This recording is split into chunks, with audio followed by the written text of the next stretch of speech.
The Girl with Green Eyes. Greg is a porter at the Shepton Hotel in New York. After work, he always goes for a coffee across the street. A girl is sitting in the coffee shop near the window. It's her again, thinks Greg. She's here every afternoon. I'm going to say hello. Greg goes into the coffee shop and gets a coffee. Then he goes across to the girl's table. "Hi," he says. "I'm Greg. Can I sit with you?" "Okay," she says. "I'm Cassie." "I come here for a coffee every day after work," says Greg. "I'm a porter at the Shepton Hotel." He smiles. "You have beautiful green eyes." "Have I?" she says. She doesn't smile. "Is something wrong, Cassie?" he asks. "You don't look very happy." It's nothing," she says. "Tell me," says Greg. "Maybe I can help." "Well," she begins. "Go on," says Greg. "My stepfather is staying at the Shepton Hotel," she says. "He has my sketchbooks. I'm an artist. When I ask him to give them to me, he says, 'No, I want you to come back home to Boston.' But I don't want to go back to Boston. He's not nice." "How long is he going to be at the hotel?" asks Greg. 2 more days," says Cassie. "He's in room 724.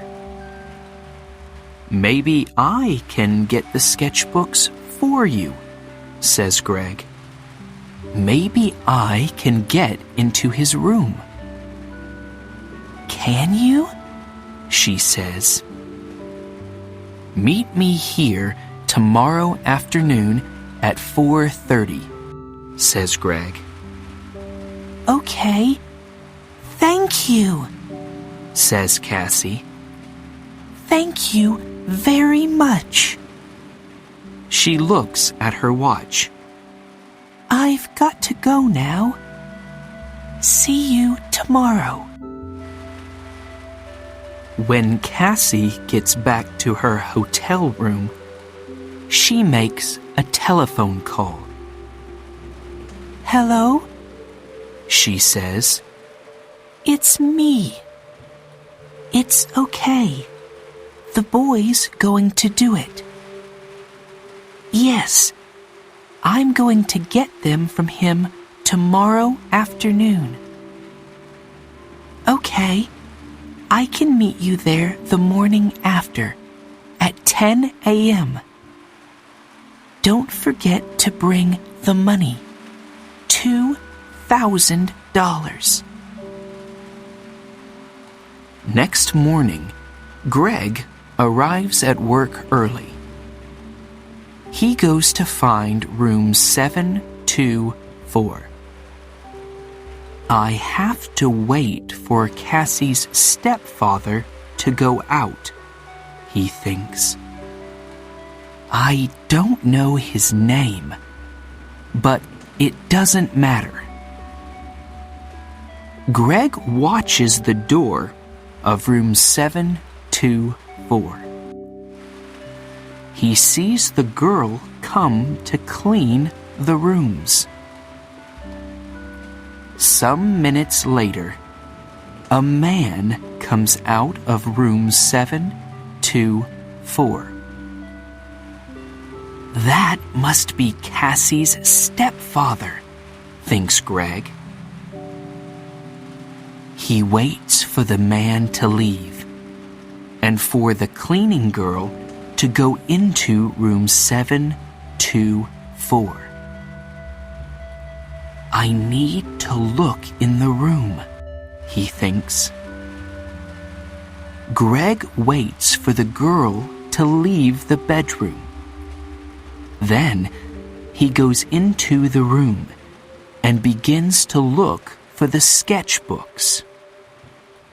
I must be quick, he thinks. Where are they?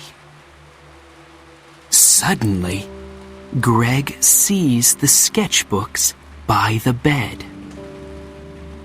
Got them, he thinks. He begins to look at the pictures. Wow! Cassie is a great artist.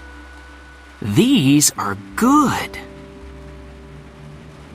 Greg is leaving the room when he hears the cleaning girl call out to him.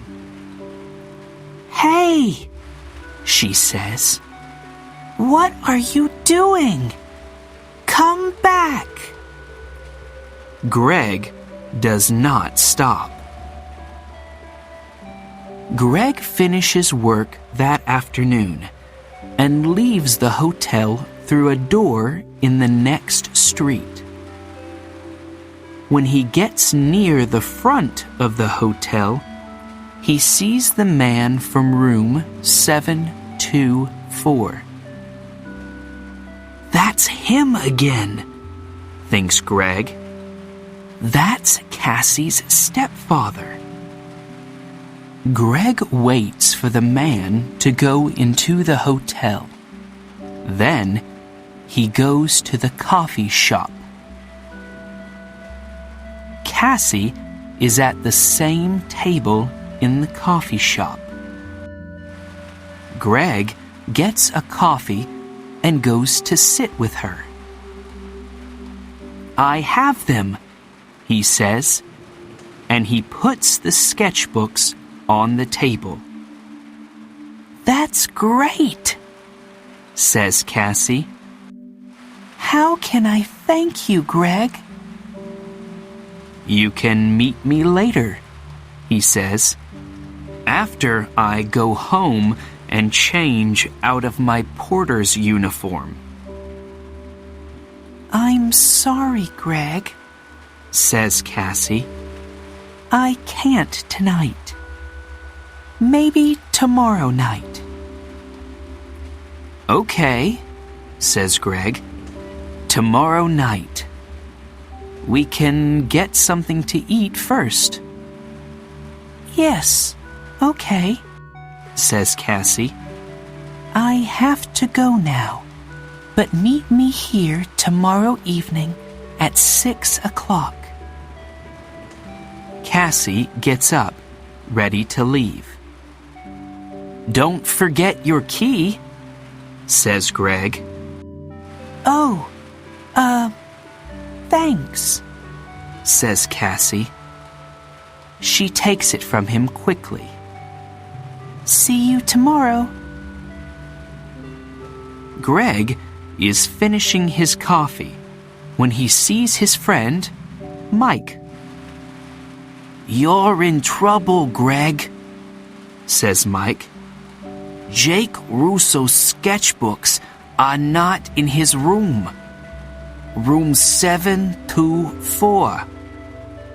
And there are CCTV pictures of you coming from that room. Who is Jake Russo? Asks Greg. Suddenly, he's not feeling very well. An artist, says Mike.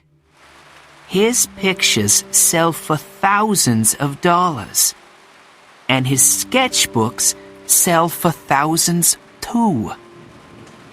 Do you have them? Asks Mike. No, a girl has them, says Greg. What girl? Asks Mike. A girl with green eyes, says Greg. And he tells Mike about Cassie and her stepfather. But it's not true, says Mike when Greg finishes speaking. Jake Russo doesn't have a wife or a stepdaughter. You have to find that girl and get the sketchbooks, Greg. And you have to do it before the police find you.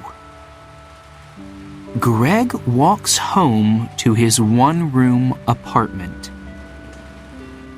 How am I going to find her? He thinks. She has Jake Russo's sketchbooks now, so she's not going to meet me again.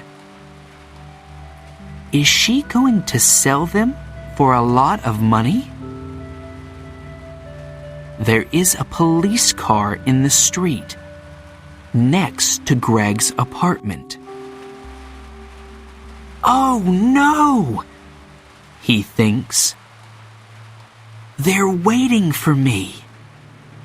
I can't get into my apartment now. That night, Greg sleeps on a train in the subway.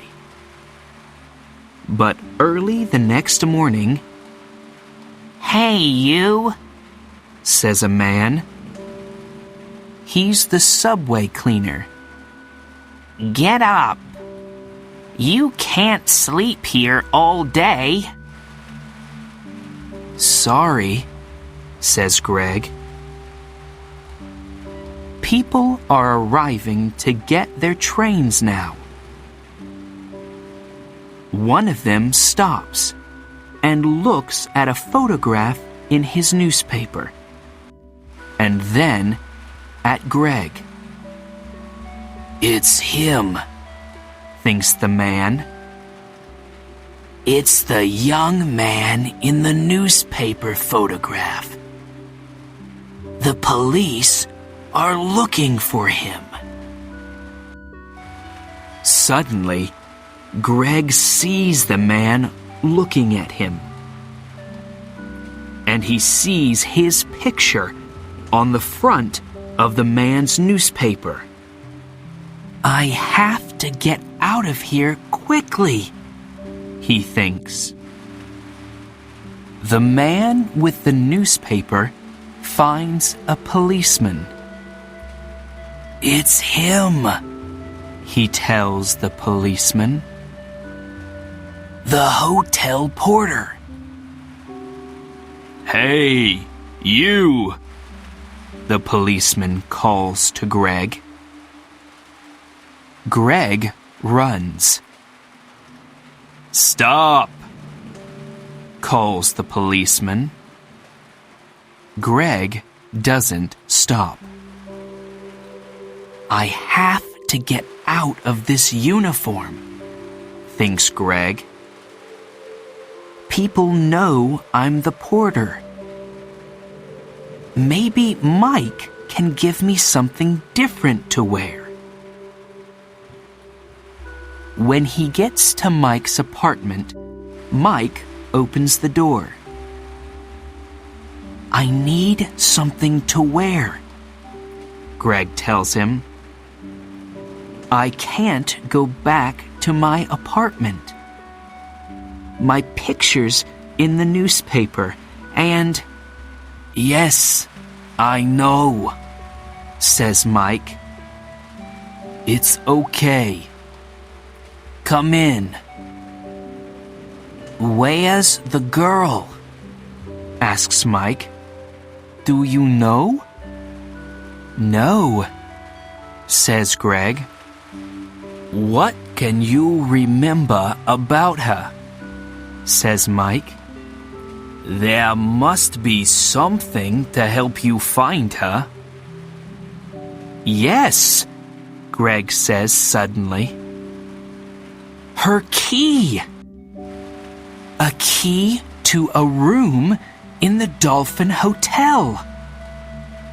It's a small, cheap hotel near 42nd Street. She must be staying there." "What's the time?" "Nearly 9 o'clock, says Mike. "Maybe she's there now," says Greg. "I have to go." "Thanks, Mike." 20 minutes later, Greg is near the Dolphin Hotel. "Am I too late?" he thinks. Suddenly, Greg sees Cassie come out of the hotel. "Cassie!" he calls. "Wait! I have to talk to you." Cassie sees him, but she doesn't stop.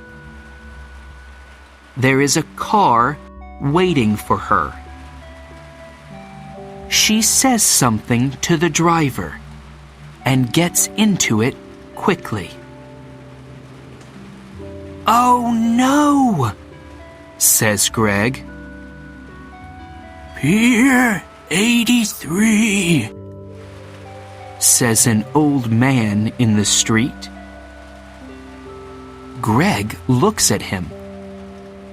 "What?" "The girl is going to Pier 83, West 42nd Street, for the Circle Line boat," says the old man. Greg smiles. "Thanks," he says. And he begins to run.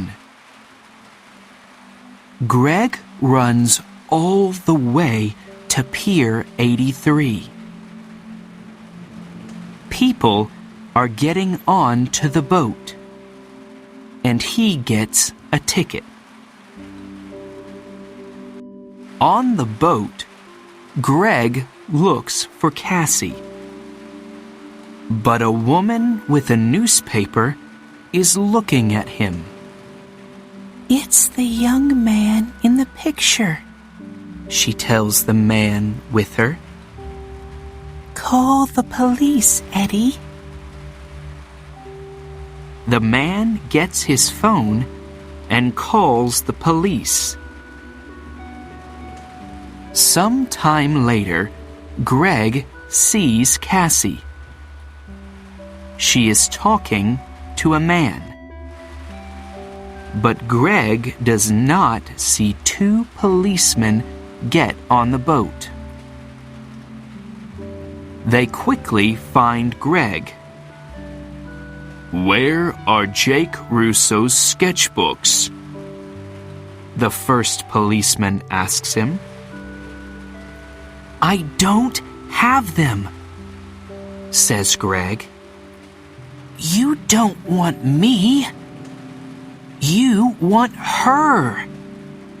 She has the sketchbooks." "Hey, look!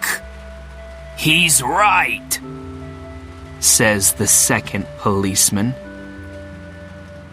The two policemen move quickly to Cassie and the man. "I don't understand," says Cassie. "How?" "The two of you are coming with us," says one of the policemen. "You're in trouble." Later, Greg and a policeman take the sketchbooks back to the hotel. Jake Russo is very happy to see them again. I'm sorry, Mr. Russo, says Greg, and tells him everything. It's okay, says the artist, smiling. But stay away from girls with beautiful green eyes.